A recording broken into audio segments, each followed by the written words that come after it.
Hello friends, welcome to moments and modes. আজ আমি তোমাদের সাথে শেয়ার করব জামাই ষষ্ঠীর পরের দিনের গল্প। যেহেতু এবার জামাই ষষ্ঠীর শনিবার দিন পড়েছিল, তাই পরের দিন রবিবার ছিল সবার ছুটি। আর জামাইরা সবাই ঠিক করেছিল যে তারা বাজার করবে। তো মেনুতে ছিল লোটে মাছের ঝুড়ি, সাদা ভাত আর মাটনের ঝাল করে ঝোল। লোটে মাছের ঝুড়িটা আমার বড়দি বানিয়েছিল, আর মাটনটা কিন্তু আমার বড় জামাইবু।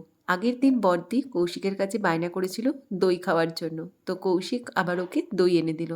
এরপরে আমরা একটু আখের রস খেয়ে গলা ভিজিয়ে নিলাম। তারপরে কৌশিক আগের দিন যে কাঁঠালটা নিয়ে গেছিল, ওই কাঁঠালটা ভাঙা শুরু করলো। আমার বাড়িতে জানো তো খাজা কাঁঠাল, আর খেতে দুর্দান্ত মিষ্টি। হচ্ছে লোটে মাছের ঝুড়ো ঝাল ঝাল করে, আর এটা হচ্ছে বাপি আর ছেলের জন্য চিকেন কষা, আর আমাদের জন্য হবে মটন। সন্ধ্যার মেনু আলাদা। আজকে কিন্তু বাড়িতে ছিল মায়ের রান্না থেকে ছুটি, আর বাকি সবার রান্না করার কথা। এরই মাঝে পোগোবাবু একটু সেলিব্রেট করছিল ফাদার্স ডে, আর জামাইরা বসেছিল তাস খেলতে।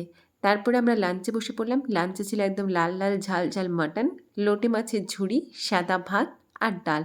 মেনুটা ছিল খুবই সিম্পল, কিন্তু সেই নস্টালজিয়া, আগেকার দিনের মতন সবাই একসাথে বসে মাটিতে বসে খাবার খাওয়া আর গল্প করার এই মজাটাই আলাদা।